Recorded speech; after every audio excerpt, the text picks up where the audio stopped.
किस किस को पूरा भरोसा है भगवान पर? ठीक है। अच्छा ये बताओ, कोई कह रहा था कि सुई के छेद से हाथी और घोड़ा निकल गया। सुई क्या? सुई के छेद से क्या निकलते देखा? हाथी और, अब आप लोग बताओ, क्या सुई के छेद से हाथी और घोड़ा निकल सकता है? आप बताओ भैया, आपने सुई के छेद से हाथी घोड़े निकलते देखे? आप पीछे वाले भैया, सुई के छेद से हाथी घोड़ा निकल सकता है? संभव है? नहीं। आप बताओ, संभव है? नहीं।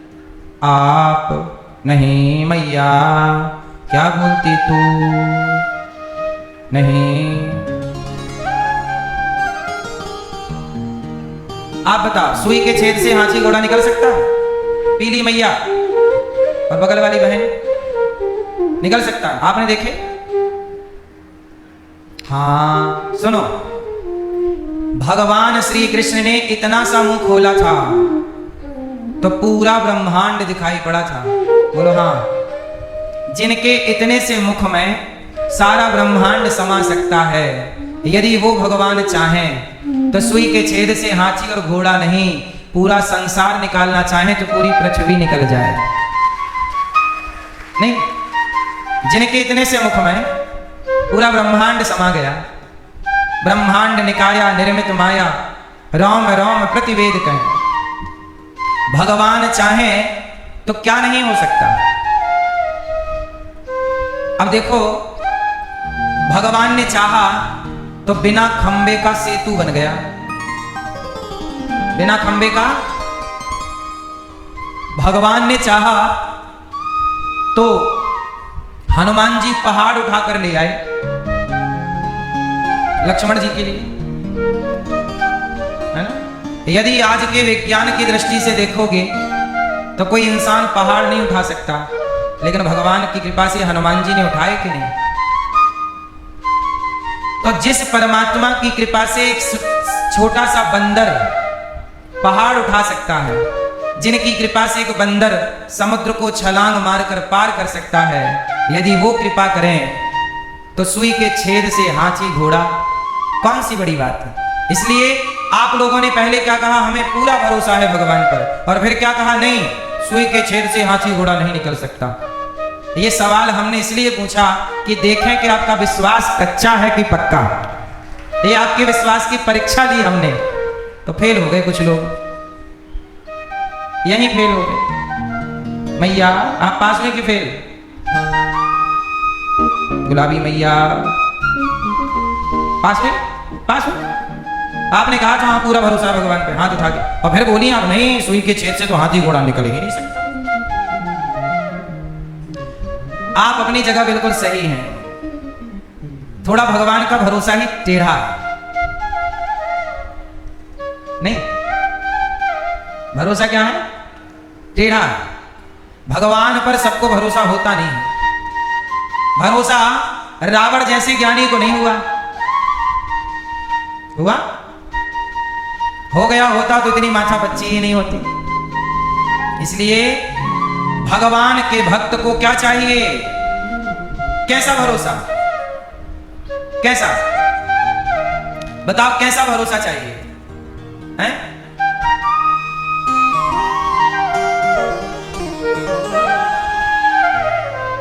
अच्छा ये बताओ, छोटा बच्चा रोता क्यों है?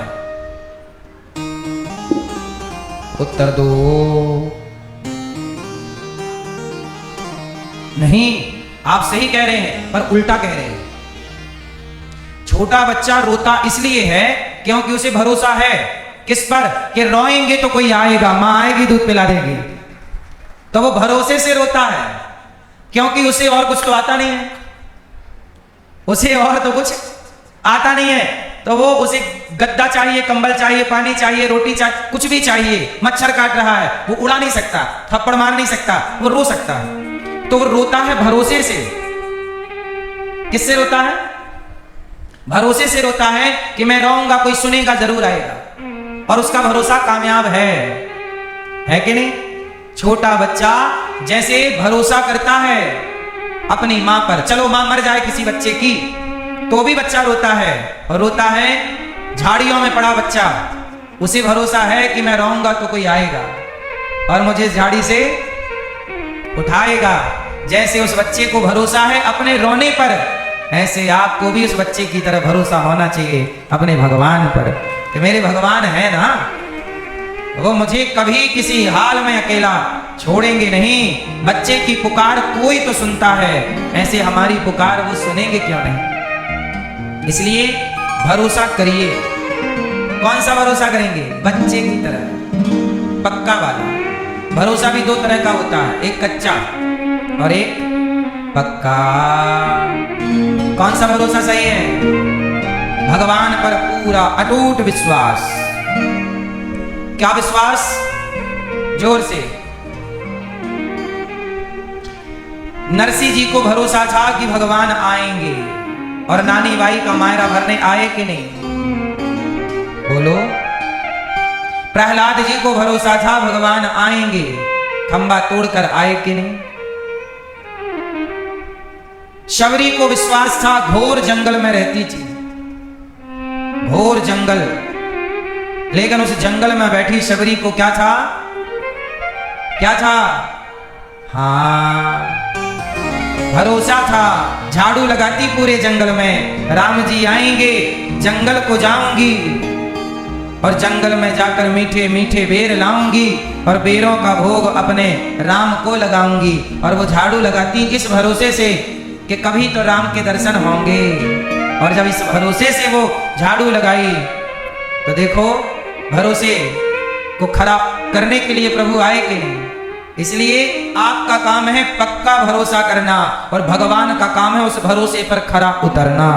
वो खरा तब उतरेंगे, वो तो खरे हैं, आपका भरोसा भी तो खरा होना चाहिए। सही है? अच्छा सच बताओ, भगवान के आने में देर है कि आपके भरोसा करने में देर है? बुलाने में किस में देर होती है? भरोसा नहीं होता। आजकल लोगों को क्या नहीं होता? विश्वास नहीं है। भगवान ने एक उंगली से पूरा गोवर्धन उठाकर सारे ब्रजवासियों को विश्वास दिलाया कि यहां आओ, बरसता हुआ पानी तुम्हारा कुछ भी नहीं बिगाड़ सकता। और सारे ब्रजवासी भरोसे से नीचे आए, भगवान ने सबकी रक्षा की। जैसे ब्रजवासियों को, गोपियों को भगवान पर भरोसा था, ऐसे ही हम सबको भरोसा करना होगा। हाँ,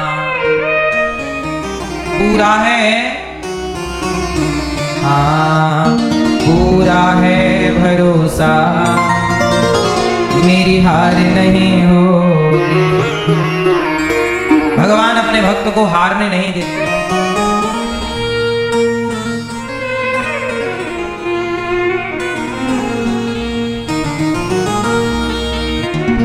ये प्रार्थना दिल की बेकार नहीं होगी, ये प्रार्थना दिल की बेकार नहीं होगी। पूरा है भरोसा, मेरी हार नहीं होगी। सांवरा जब तू मेरे साथ है, सांवरे सर पे तेरा हाथ है। मैं हार जाऊं ये कभी हो नहीं सकता, बेटा अगर दुख में पिता सो नहीं सकता।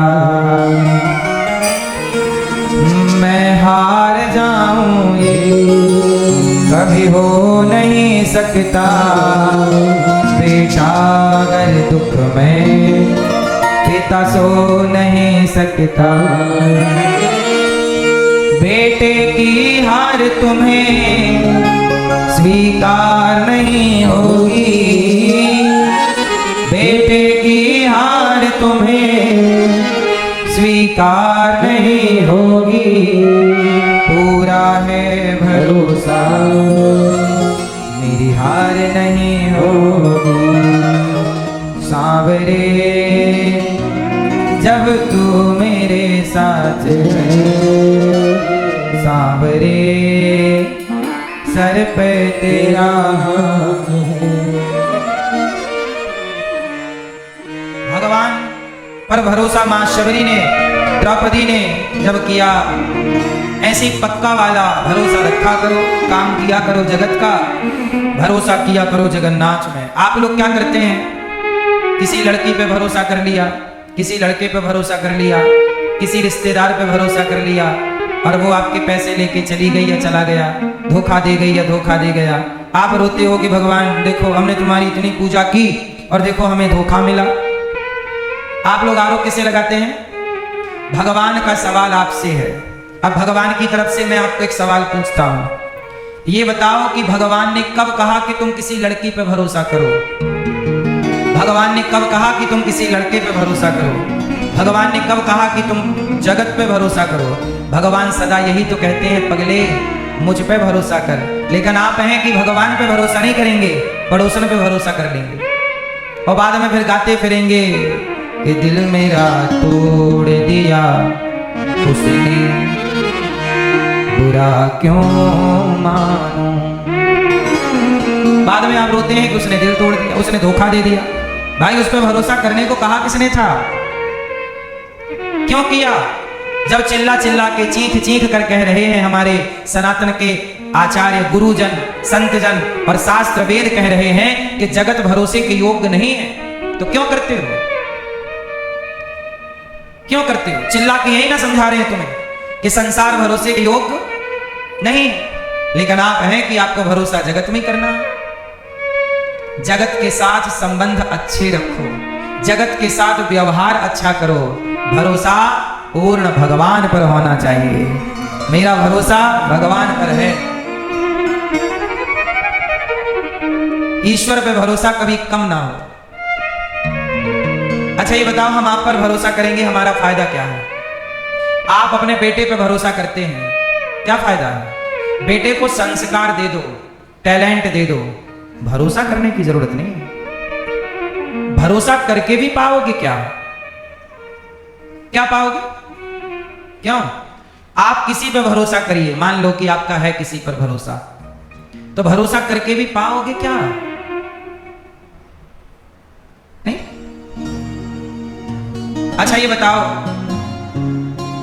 कैकेयी माता ने भरत जी का भरोसा तोड़ा कि नहीं? कैकेयी माता ने दशरथ जी का भरोसा तोड़ा कि नहीं? कैकेयी माता ने कौशल्या माता का भरोसा तोड़ा कि नहीं? रावण ने मंदोदरी का भरोसा तोड़ा कि नहीं? बाली ने सुग्रीव का भरोसा तोड़ा कि नहीं? ये संसार पे आप ही क्यों? भरोसा किसने किसका नहीं तोड़ा। ये दुनिया भरोसे के योग्य नहीं। एक बात कहें, इस संसार को संदेह की नजर से देखा करो। इस संसार को जैसे ही घर से बाहर निकलो, हर व्यक्ति पर नजर कौन सी हो? जोर से, जोर से, संदेह की नजर। क्योंकि कब कौन आपका भरोसा जीत कर आपका भरोसा तोड़ दे। बोलो हाँ।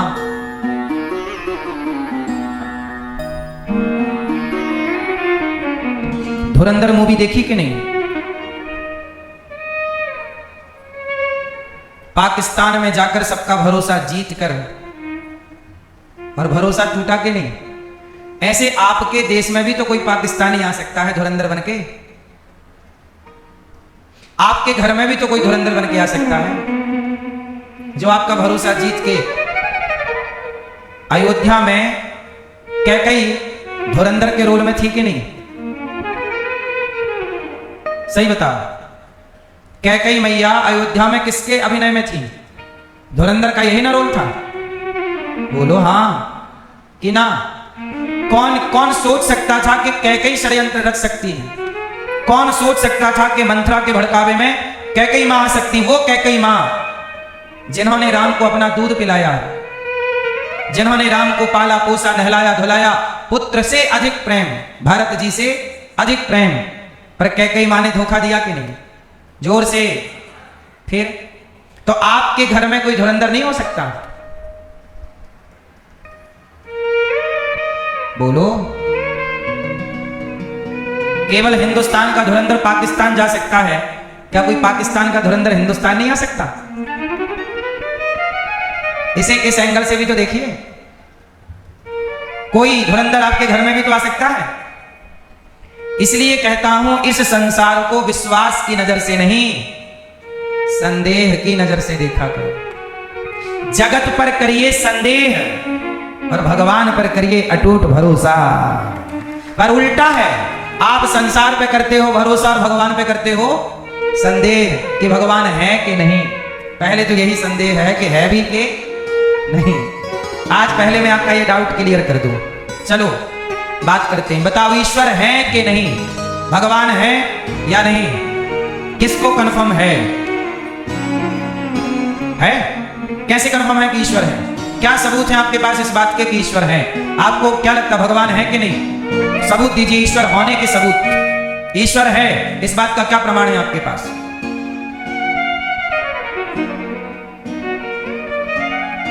ठीक है भैया बताएंगे, चश्मा वाले पीले भैया, ईश्वर है इस बात का क्या सबूत है आपके पास? बैठे बैठे बिंदास।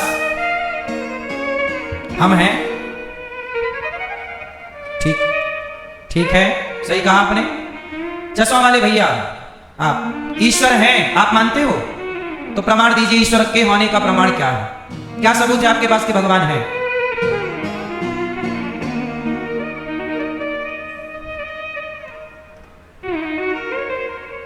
ठीक है, हो गया? ए मोबाइल वाली मैया सुन लो मेरी मां,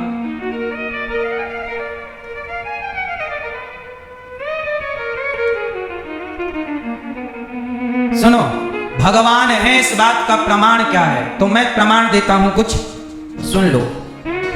ईश्वर के होने का प्रमाण यह है कि साइंस की नजर से समझो। विज्ञान क्या कहता है?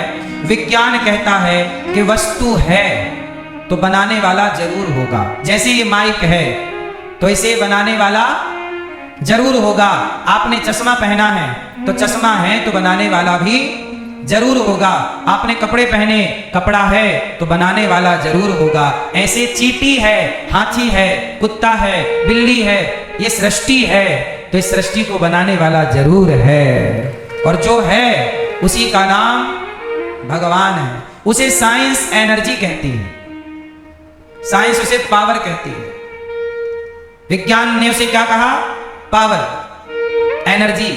हमने आध्यात्मिकता ने उसे ईश्वर कहा, परमात्मा कहा, और सरल कह दिया राम, और सरल कर दिया कृष्ण।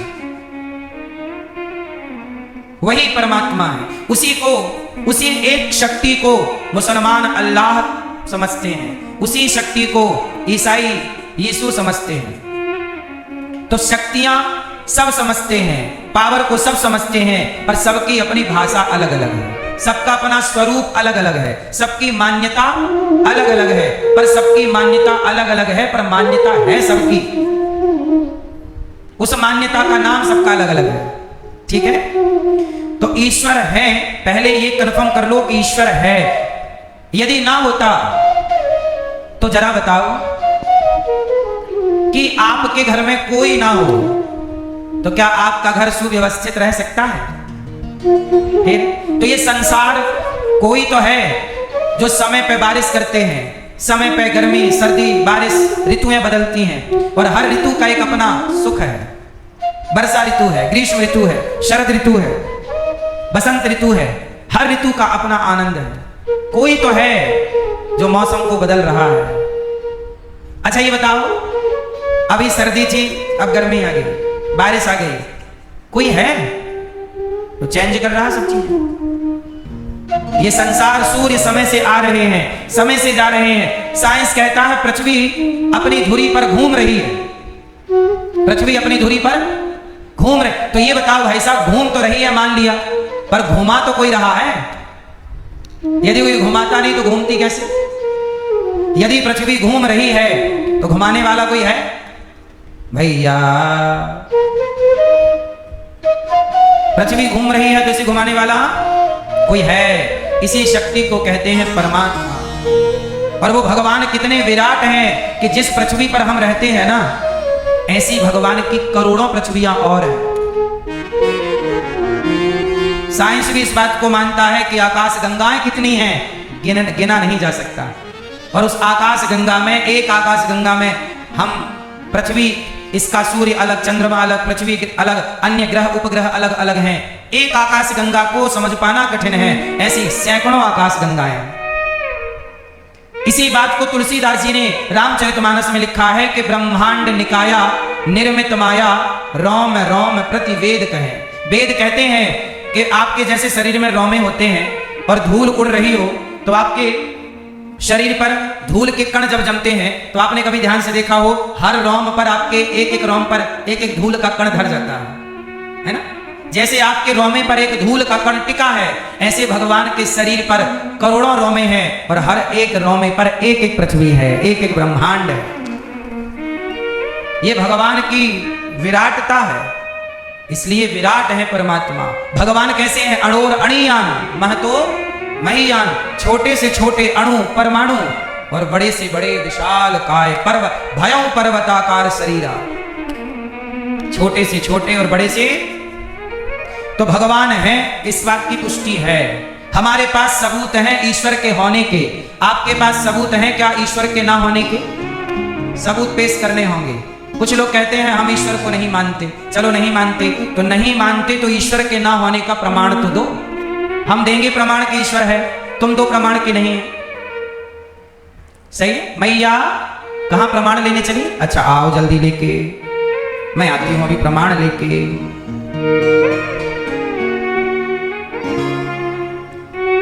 मैया, अच्छा वो मैया सो गई? इन्हें देख कर सो रहे हैं सभी। मैया इन्हें देख कर सो रहे हैं सभी। मैया तुम सोओगी सब सो जाएंगे। तुम्हें देख कर सो रहे हैं सभी।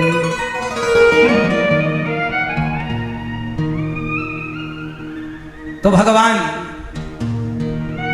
किसका विषय है? भरोसा। क्या करेंगे?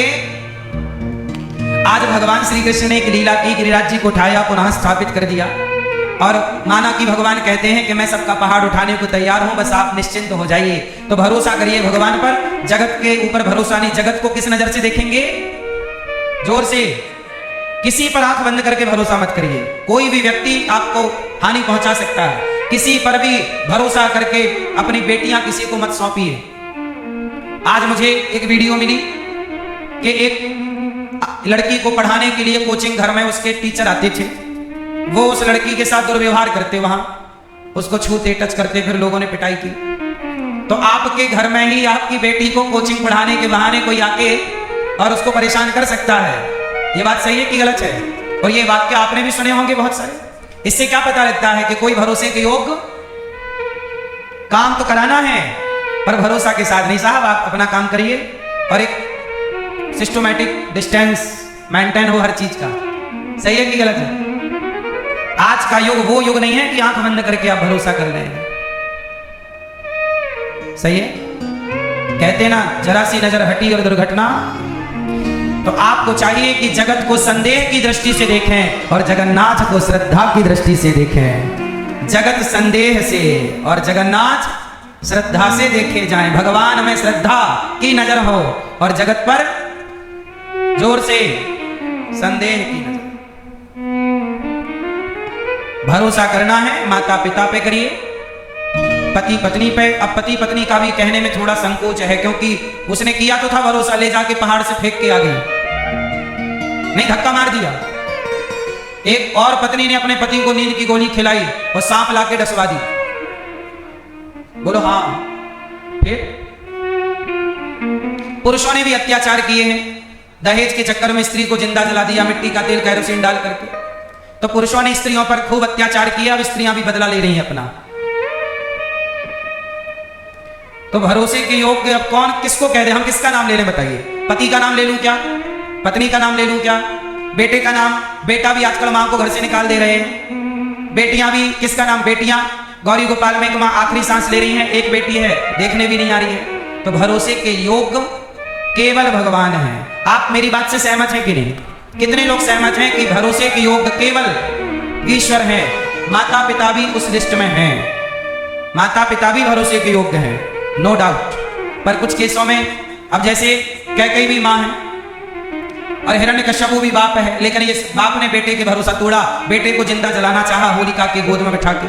बोलो हाँ, इतिहास से ना देखा जाएगा? प्रहलाद के बाप ने, प्रहलाद जी के पिता ने अपने पुत्र को जिंदा जलाना चाहा कि नहीं? तो भरोसा केवल ईश्वर का। यदि बहुत गहराई से समझेंगे तो एक ईश्वर का, ऊपर ऊपर देखेंगे तो माता पिता भी भरोसे के योग्य हैं, करना ही चाहिए। ये सृष्टि इसी से चल रही है, ये व्यवहार है। आज सारी गोपियां ग्वाल बाल सबकी रक्षा प्रभु ने की, गोवर्धन उठाकर स्थापित किया, सारे ब्रजवासियों को वैकुंठ का दर्शन कराया। आज यमुना के तट पर भगवान ने बांसुरी बजाई।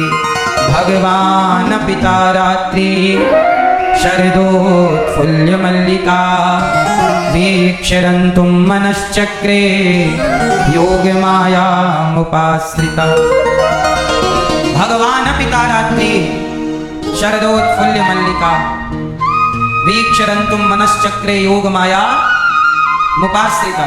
आज भगवान ने गोपियों को बांसुरी बजा करके बुलाया, सारी गोपियों को बुलाया, आओ राधा ललिता विशाखा चंपकलता आओ आओ। आज भगवान जानते हो क्या करना चाहते हैं? आज भगवान अपनी गोपियों को बुलाकर गोपियों की तपस्या का फल देना चाहते हैं। अच्छा ये बताओ, आप लोग इतनी भक्ति करते हो, आप लोग इतनी पूजा करते हो, पाठ करते हो, भक्ति करते हो, ये बताओ, ये पूजा पाठ जप तप व्रत उपवास, इस सब का फल क्या है? पूजा पाठ जप तप तीर्थ यात्रा पुण्य का फल क्या है? आंसर क्या है? फल क्या? ये कौन कर रहा? क्या है फल इसका? आप इतनी पूजा करती हो मैया, भैया आप लोग तीर्थ यात्रा इतना जब तब सब दान पुण्य करते हो, इसका फल क्या है? जोर से, इसका फल क्या है? क्या है? इसका फल है भगवान की प्राप्ति। आप जो भी जप तप पुण्य उपवास व्रत दान पुण्य करते हैं, इस सब का फल क्या है? भगवान की प्राप्ति। आपको क्या होगी अंत में? भगवत प्राप्ति, भगवान की प्राप्ति। और याद रखना, जिस दिन भगवान आपको मिलेंगे उस मिलन के दिन को कहा जाएगा रास। उस दिन को क्या कहा जाएगा? क्या कहा जाएगा? तब भगवान गोपियों के संग क्या रचाते हैं? रास। रास किसे कहते हैं? ये भैया बताएंगे, सफेद टी शर्ट सफेद शर्ट वाले, बता बेटा रास किसे कहते हैं? सुनो, जब भगवान अपने भक्तों की तपस्या का फल देते हैं तो फल कैसे देंगे? मिलकर। आपकी तपस्या, आपके जप तप उपवास का फल भगवान जब देंगे, आपके दान पुण्य का फल जब भगवान देंगे तो मिलकर ही तो देंगे। कैसे देंगे? जोर से, आपको मिलकर। और जिस दिन आपको मिलेंगे, आपको आपके पुण्य का फल देंगे तो भगवान आपसे मिलेंगे और उस मिलन का नाम होगा रास। तो जिन गोपियों ने बड़ा पुण्य, अच्छा अब प्रश्न ये खड़ा है कि भगवान ने रास किनके संग रचाया? जोर से, जोर से। हाँ, भगवान रास किसके संग रचाए? गोपियों के संग। ये गोपियां कौन है? आप पुरुष हैं कि स्त्री हैं? आप पुरुष। आप पुरुष हैं कि स्त्री हैं? पुरुष। भैया आप पुरुष हैं कि स्त्री? पुरुष। भैया आप पुरुष हैं कि स्त्री? चश्मा वाले पुरुष। भैया आप पुरुष हैं कि स्त्री? पुरुष। फिर आप में तो फिर बड़ा झंझट रहेगा। आप पुरुष ठहरे और भगवान रास रचाते हैं गोपियों के संग। इसलिए आपको ना ये जो आपका पुरुष है इसे किनारे करना होगा। शंकर जी अपना पुरुष कैलाश में छोड़े और साड़ी लपेटे और वृंदावन आ गए, हम गोपी बनकर आएंगे। शंकर जी अपना पुरुष कहां छोड़े? जोर से, कैलाश में। और पार्वती जी से बोले लगा के बिंदिया पहन के साड़ी, चाल चले मतवाली। और शंकर जी साड़ी पहनकर आए। क्या बनकर आए? क्या बनकर आए? ए भैया क्या बनकर आए? हाँ, तो आप कह रहे हो पुरुष हैं और यहां भगवान मिलेंगे गोपियों को, तो पुरुषों के लिए मैसेज है मेरा, वृंदावन आए हो तो पुरुष बनकर मत आओ। यहां क्या बनना है? गोपी। और गोपी का अर्थ साड़ी पहन लेने का नाम गोपी नहीं है, मांग भर लेने का नाम गोपी नहीं है, चूड़ी पहन लेने का नाम गोपी नहीं। गोपी मतलब गो मतलब इंद्रियां, गौ मतलब इंद्रियां और पी मतलब पीना। जिन्होंने अपने अंदर की वासनाओं को, गलत इंद्रियों को, गलत इच्छाओं को पीकर समाप्त कर दिया और गलत इच्छाएं मिट गई, केवल एक इच्छा रह गई प्रभु को पाने की। जिसके अंदर प्रभु को पाने की एक इच्छा है वही गोपी है। गोपी किसी स्त्री का नाम नहीं है, गोपी एक भाव है। गोपी के भाव से भगवान को देखा जाए। वृंदावन में एक बार मीराबाई आई। कौन आई? कौन आई? मीराबाई आई। तो यहां पर एक यमुना के किनारे घास की कुटिया बनाकर एक संत जी रहा करते थे। उनका नाम था ब्रह्मचारी जी। वो नंग धड़ंग रहते थे, संत थे, ब्रह्मचारी थे और कपड़े पहनते नहीं थे, लंगोटी भी नहीं लगाते थे, पूरे दिगंबर, पूरे नग्न, निर्वस्त्र। वो यमुना जी नहाते, गले तक डूबकर केवल प्रभु का नाम जपते। बड़े संत थे, उच्च कोटि के। और वो यमुना जी और यमुना जी के बगल में कुटिया, तो कुटिया पर बैठ के भजन करें, फिर यमुना जी में आधे डूब जाएं, भजन करें, बस इतना काम था। केवल भगवान कृष्ण का चिंतन चिंतन। एक बार मीराबाई ने नाम सुना कि ये ब्रह्मचारी जी बड़े उच्च कोटि के संत हैं, महात्मा हैं, चलो दर्शन कर आए। अच्छा, वो संत जी की एक विशेषता थी कि वो स्त्रियों से मिलते नहीं थे, स्त्रियों से नहीं भेंट करते थे, क्योंकि वो दिगंबर रहते थे, निर्वस्त्र। तो उन्हें लगा कि क्यों मिलना है अपना। तो मीराबाई से लोगों ने कहा कि वो तुम स्त्री हो और वो संत ना तुमसे मिलेंगे नहीं। मीरा बोली कोई बात नहीं, क्यों नहीं मिलेंगे भाई, संत हैं, मैं दर्शन करना चाहती हूँ। बोले नहीं, वो मिलेंगे नहीं आपसे। मीरा बोली मैं जाऊं। और मीरा जी ने जिद की और कुटिया पे पहुंच गई। तो संत जी अंदर बैठे जप कर रहे थे भगवान नाम का, कि तभी मीराबाई ने कुटिया के बाहर आकर उनके जो शिष्य थे, उनका जो परिकर था, उनसे कहा कि हमें ब्रह्मचारी जी से अर्थात पूज्य संत जी से भेंट करनी है। तो उनके चेलों ने कहा कि हमारे गुरुजी स्त्रियों से नहीं मिलते। तब मीराबाई ने सवाल किया, अच्छा तो गुरुजी से जरा पूछो कि क्या तुम्हारे गुरुजी पुरुष हैं? जाओ। अब गुरुजी सुन रहे थे, क्योंकि घास की कुटिया, बाहर बात चलेगी तो अंदर आएगी। अब मीरा के गुरुजी के शिष्यों ने क्या बोला कि हमारे गुरुजी स्त्रियों से नहीं मिलते। तो मीराबाई ने कहा कि तुम्हारे गुरुजी स्त्रियों से नहीं मिलते, तो क्या तुम्हारे गुरुजी पुरुष हैं? पूछो अपने गुरुजी से कि क्या आपके गुरुजी पुरुष हैं? तब चेलों ने जाके कहा, गुरुजी कोई मीरा नाम की स्त्री आई है और वो पूछ रही है कि आप पुरुष हैं।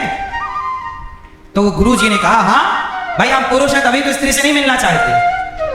तो चेलों ने आके मीराबाई से कहा कि हाँ हमारे गुरुजी पुरुष हैं। तो मीराबाई ने कहा कि ये बताओ, मैंने तो सुना था कि वृंदावन में एक ही पुरुष रहता है जिसका नाम कृष्ण है, ये दूसरा पुरुष कब से आ गया वृंदावन में? वृंदावन में तो आज तक एक ही पुरुष है। क्या नाम है उस पुरुष का? श्री कृष्ण। वंदे महापुरुष ते चरणारविंदम। एक ही पुरुष है भगवान, ये दूसरा। और जैसे ही मीराबाई की ये बात सुनी तो वो जो साधु थे वो समझ गए कि अभी तो मेरे अंदर मैं पुरुष हूं, ये घमंड है, और जब तक ये घमंड रहेगा प्राप्ति कैसे होगी। दौड़ करके गए और मीराबाई के चरणों में वो ब्रह्मचारी जी गिर गए।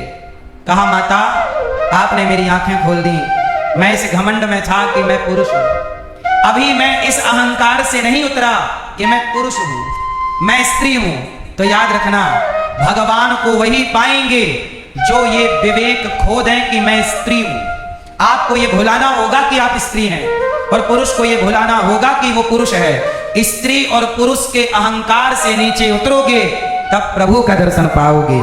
तो जो गोपियां स्त्री के अहंकार से उतर गई, उनका नाम गोपी। और जो पुरुष के अहंकार से नीचे उतर गए, शंकर जी अपना पुरुष कहां छोड़ के आए? कैलाश। और दौड़ कर क्या आए? हनुमान जी गोपी बनकर आए, नारद जी गोपी बनकर आए, शंकर जी गोपी बनकर आए। ये मेरी माँ, ये गोपी और कृष्ण का मिलन, यही रास है। आज के लोगों ने इस रास का सही अर्थ नहीं समझ पाए, तो रास को लोगों ने बोला कि तुम करो तो रास लीला, हम करें तो कैरेक्टर ढीला। आजकल के बॉलीवुड के लोगों ने भगवान कृष्ण के रास को कैरेक्टर ढीला से जोड़ दिया। क्यों? क्योंकि खुद का कैरेक्टर ढीला है, तो उसी दृष्टि से भगवान को देखते हैं। भगवान तो भगवान है ना। अच्छा ये बताओ, तुम करो तो रास लीला, हम करें तो कैरेक्टर ढीला, तो रास लीला को किससे कनेक्ट कर दिया? जोर से, चरित्र से, कैरेक्टर से। अब ये बताओ कि क्या रास लीला में किसी गोपी का या कृष्ण का कैरेक्टर ढीला था? जोर से। तो जब ढीला नहीं था तो रास लीला को कैरेक्टर ढीला से क्यों जोड़ा गया? ये सवाल कभी बॉलीवुड से आपने किया? नहीं किया। ये क्या था? ये हमारे प्रभु का अपमान है बॉलीवुड की तरफ से। और इन्हीं अपमान करने वाले लोगों को आप अपना हीरो समझते हैं, जो आपको और आपके बच्चों को गुटखा खिलाएं दाने दाने में केसर का दम, इन्हें आप लोग अपना हीरो कहते हैं। क्या ये हीरो हैं? बोलो। गुटखा खिलाने वाला यदि आपका हीरो है तो फिर आपकी आंखों में मोतियाबिंद हो गया है। क्यों भाई? यदि आपको जुआ खिलाने वाला हीरो है, आज जितने बॉलीवुड के सुपरस्टार हैं ये गुटखे का, जुए का खूब प्रचार करते हैं, नहीं करते? तो जो गलत चीज का प्रचार करे, गलत चीज आपसे करवाए, वो आपका हीरो कैसे हो सकता है? आपके असली हीरो हैं हमारे भारत के संत ऋषि मुनि, जिन्होंने सनातन को बचाए रखा है। ये हमारे संत जन ऋषि मुनि हमारे असली हीरो हैं, जो आपको गुटखा से दूर रखना चाहते हैं, नशा से दूर रखना चाहते हैं, एक अच्छा इंसान बनता हुआ देखना चाहते हैं। मैया, हे मेरी मां, बार बार ना उठक बिठक लगाओ, एक बार जाओ एक बार आओ, बैठे रहो या जाते रहो तो जाओ, शांति से बैठो, बार बार ना उठो। ए गुलाबी मैया, बैठ के पंखा झलका लो। मेरी मां, पीछे आवाज आ रही है? हाँ। तो भगवान श्री कृष्ण ने गोपियों के संग क्या रचाए? रास। रास का मतलब भक्त और भगवान का मिलन। गोपी का मतलब इंद्रियों को समाप्त कर देना, अपनी इच्छाओं को समाप्त कर देने वाले का नाम गोपी। गोपी कोई स्त्री नहीं है और गोपी कोई पुरुष। ये स्त्री पुरुष के अभिमान से उठा हुआ और इस घमंड से नीचे आया हुआ जीव है। मैं पुरुष हूं, ये भी अहंकार है या नहीं भैया?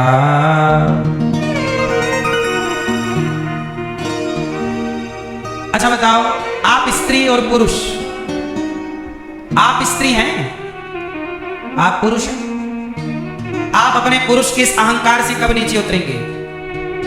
बताओ। नहीं उतर पाएंगे? आप चश्मा वाले भैया, आप पुरुष हैं, कब उतरोगे इस घमंड से नीचे? हैं? आज उतर गए।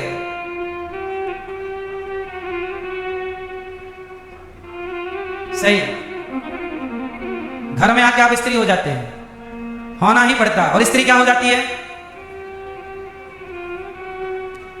स्त्री बब्बर शेर हो जाती है। सही है, मजिस्ट्रेट वही है। कहां है मैया?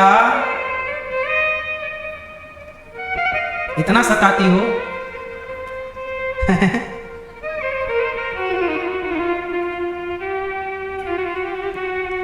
मैयाएं भी अपना दबदबा अंधेरा कायम रहे।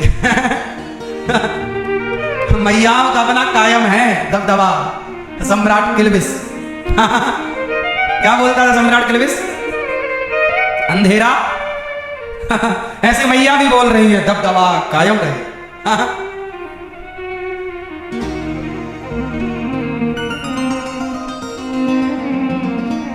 अच्छा है, होना भी चाहिए। और सुनो, पत्नियों से थोड़ा डरते रहो। नहीं, हम ऐसे नहीं कह रहे हैं, भगवान नारायण भी लक्ष्मी जी से डरते हैं। राधा जी के चरण भगवान कृष्ण दबाते हैं। राधा जी के चरण कौन दबाते हैं? हाँ, जो राधा नाम ना हो तो रसराज विचारो रोतो, ना हो तो कृष्ण अवतार जपे जा राधे राधे। तो हमारे भगवान नारायण है ना, वो भी लक्ष्मी जी जब गुस्सा हो जाती है तो भगवान डर जाते हैं। एक बार लक्ष्मी जी नाराज होकर तिरुमला चली गई। कहां चली गई? तिरुमला। तिरुमला मतलब जहां तिरुपति बालाजी जिस पर्वत पर विराजे हैं, उस पर्वत का नाम है तिरुमला। तिरुपति बालाजी जिस पर्वत पर विराजे हैं उसका नाम क्या है? तिरुमला पर्वत। तो एक बार लक्ष्मी जी नाराज होकर तिरुमला चली गई, और जब नाराज हुई तो भगवान वैकुंठ छोड़ दिए। हाँ, वो पत्नी के पीछे पीछे गए, कहां हो देवी, मान जाओ मान जाओ, क्योंकि लक्ष्मी के बिना वैकुंठ की शोभा नहीं है। लक्ष्मी के बिना वैकुंठ की शोभा नहीं है, ऐसे आपकी धर्म पत्नी के बिना आपके घर की शोभा भी नहीं है। इसलिए आपकी पत्नी साक्षात लक्ष्मी है और आप साक्षात नारायण हैं, इस भाव से। अच्छा ये बताओ, जब आप पति पत्नी की लड़ाई होती है, कौन किसे मनाता है? कौन किसे मनाता है? आपकी होती है लड़ाई? दादाजी, आपकी होती है लड़ाई? नहीं होती। आपकी कौन मनाता है? हाँ, तुम ही मनाया करो। स्त्री पुरुष में जब भी लड़ाई हो तो पुरुष को ही मनाना चाहिए, क्योंकि स्त्री बेचारी रूठती ही इसलिए है कि पुरुष मनाए, पर पुरुष मनाते ही नहीं। लक्ष्मी जी रूठती हैं तो भगवान नारायण पीछे पीछे भागते हैं। अच्छा चलो, अच्छा क्या इच्छा है बताओ, क्या पूरी करें? तब भगवान हमारे ना मिठाई खिला के लक्ष्मी जी को मनाते हैं, ये खा लो मिठाई, चलो। इसलिए भगवान को मीठे का भोग ज्यादा लगता है। हर जगह मंदिरों में देखा ना, मिश्री का भोग, चिरौंजी का भोग, मीठे का, क्योंकि भगवान को मीठा प्रिय है। और मीठा भगवान नारायण को तो है, अपने पास स्टॉक में रखते हैं कि कभी रूठ गई तुरंत निकाल लेंगे। तो आप भी मिठाई की एक पीस अपने पास रखे रहा करो। तो इस तरह से नारी का हमारे यहां सम्मान बहुत ज्यादा है सनातन में। भगवान, जानते हो भगवान नारायण लक्ष्मी जी को कहां बसाते हैं? बताओ कहां? कहां में? कहां? अपने हृदय में। इसलिए जब भृगु जी ने भगवान नारायण को छाती पर लात मारी तो वो लात भगवान को नहीं लगी, लक्ष्मी जी को लगी, क्योंकि लक्ष्मी जी विराज। इसलिए वो रूठी कब? जब लात भृगु जी ने मारी और भगवान ने चरण पकड़ के भृगु जी से कहा, आपके चरण बड़े कोमल हैं, चोट तो नहीं लगी। लक्ष्मी जी बोली, वाह, हमें लात पड़ गया और आप बाबा जी के पांव सहला रहे हो, हम नहीं रहेंगे, अब जा रहे हैं, आप लात पड़वाते रहते हो। तब रूठ के गई तिरुमला। तब भगवान मनाने गए तो अब वहां गजब हो गया। भगवान मनाने गए लक्ष्मी जी को और वहां पद्मावती पसंद आ गई।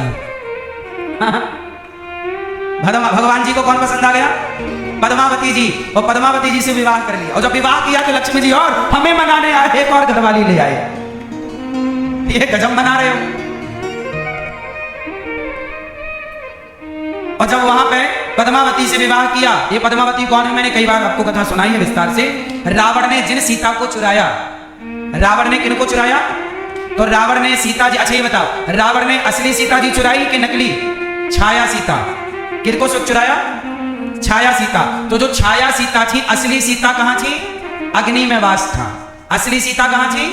अग्नि में। और रावण ने जिन सीता को चुराया वह छाया सीता थी। और वो छाया सीता का अभिनय कौन कर रहा था?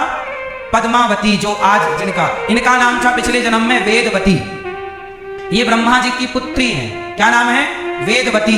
ये वेदवती तपस्या कर रही थी कि मुझे राम पति के रूप में चाहिए। तपस्या कर रही थी कहां? हिमालय में। एक सरोवर था, सरोवर के तट पर बैठकर तपस्या। संयोग से वहां पर रावण आ गया। एक वेदवती नाम की स्त्री है जो कि बहुत सुंदर है। रावण आ गया। रावण घूमता रहता था। रावण उस सरोवर के पास पहुंचा तो वहां देखा कि एक सुंदर सी स्त्री बैठी है। तो रावण तो जहां स्त्रियां दिख जाए तो चला जाता था। तो रावण चला गया और रावण ने तपस्या कर रही वेदवती जी के बाल बहुत सुंदर जब उनका स्वरूप है तो बाल भी सुंदर होंगे। तो रावण ने उनके बालों पे उंगलियां डाली और बालों को ऐसे ऐसे सहलाने लगा। और जैसे ही बालों को पकड़ा तो मां पद्मावती की तपस्या टूटी और नेत्र खुले। और जैसे ही नेत्र खुले तो दृष्टि पड़ते ही रावण भयभीत हो गया, दूर जाके खड़ा हो गया। मां पद्मावती ने हाथ में जल लिया सरोवर का और शाप दे दिया, मूर्ख, तूने मेरी तपस्या भंग की है, जा आज के बाद तूने किसी स्त्री का अपमान, तूने किसी के बाल, किसी की स्त्री का स्पर्श तूने उसकी मर्जी के बिना किया, उसी दिन से तेरे सर्वनाश की गिनती चालू हो जाएगी। और तूने मेरी तपस्या भंग की है रावण, तेरे विनाश का मैं कारण बनूंगी। तूने मेरी तपस्या बिगाड़ी, मैं तेरा सब कुछ बिगाड़ दूंगी। रावण डर गया, चरणों में आ गया, ये तो कोई तपस्वी है, ये शाप दे के अभी बिगाड़ सकती है। रावण तो इतना तो जानता था रावण कि तपस्वियों से भिड़ना नहीं है, नहीं तो अभी नाश हो जाएगा। तो रावण चरणों में गिर पड़ा, माता माता माता क्षमा, अपराध हो गया, गलती क्षमा कर दो, बताइए आपका शाप कैसे दूर होगा। तब वेदवती जी ने कहा, ठीक है तू शरण में आया तो ये सुन, तू जिस स्त्री का हरण करेगा, यदि वह स्त्री तुझे एक बार करुणा की दृष्टि से, कृपा की दृष्टि से देख लेगी तो तू अमर हो जाएगा, जा। रावण चला गया। असली सीता जी को राम जी ने बिठा दिया अग्नि में और यही वेदवती को राम जी ने बुलाया, वेदवती जी अब आपका काम चालू है, आ जाओ। वेदवती जी को बना लिया सीता, जिन्हें आप लोग छाया सीता कहते हैं। आप लोग क्या कहते हैं? छाया सीता। वो छाया सीता कौन है? वेदवती और सीता बनकर आई और वही सीता है। अच्छा ये सीता भी नकली है, असली तो ये वेदवती है सीता। इसलिए सीता जी नकली है, इसलिए नकली मृग के पीछे आसक्त हो गई। सोने का मृग चाहिए, सोने का मृग भी नकली, तो नकली नकली पर प्रभावित है, सोने का मृग चाहिए। राम जी गए, रावण आया और रावण अपहरण करके ले गया। इसलिए लंका में जब रावण ले गया तो रावण बार बार सीता जी से क्या कहता है? एक बार बिलोकिमम ओरा, हे सीता एक बार मेरी ओर देख लो, क्योंकि रावण को पता था कि ये एक बार करुणा की नजर से देख लेंगी तो मैं अमर हो जाऊंगा। और सीता मां एक बार किसी को करुणा की नजर से देख लें तो वो अमर हो जाएगा। और पूरे जीवन में सीता मैया ने एक ही बार एक को देखा है और एक बार देखा तो एक बार की दृष्टि पड़ते वो अमर हो गए। और सीता मां ने जिन्हें देखा उनका नाम है हनुमान जी। हनुमान जी लंका गए तो हनुमान जी पर सीता जी ने वही करुणा की दृष्टि डाली और जब करुणा की दृष्टि डाली तो हनुमान जी क्या हो गए? अजर अमर गुण निधि सुत होहूं, करम बहुत रघुनायक छौहूं। जाओ बेटा हनुमान तुम अमर हो जाओ। इसलिए चारों युग प्रताप तुम्हारा है प्रसिद्ध। तो हनुमान जी को चारों युगों की अमरता माता जगदम्बा मां भवानी सीता जी ने दी। तो मां सीता की नजरों में ये जादू है। और ये जादू क्यों है? पतिव्रता नारी जिसे देख लेना। अच्छा एक बात बताओ, ये गांधारी मां भी तो पतिव्रता है। इन्होंने भी जब एक नजर डाली अपने पुत्र दुर्योधन में, कपड़े उतार के आया ना कि तू सारे कपड़े उतार के आ जाना, कल मैं तुझे देखूंगी। लेकिन वो तो भगवान ने अपनी कृपा से उसे कमर ढकवा रखी थी पत्ते वत्तों से। तो गांधारी जी ने भी पट्टी हटाई और भर नजर जब देखा तो क्या हो गया था? पूरा शरीर वज्र का, मतलब अमर। वो तो जांघें कमजोर। मतलब पतिव्रता नारी की ताकत ये है कि पतिव्रता नारी एक बार किसी की ओर करुणा की दृष्टि से, पुत्र के भाव से देख ले तो वह दृष्टि मात्र से अमर हो जाता है। ये दो उदाहरण आपके लिए हैं, एक गांधारी का और दूसरा माता सीता का। तो अब आगे की कथा सुनो।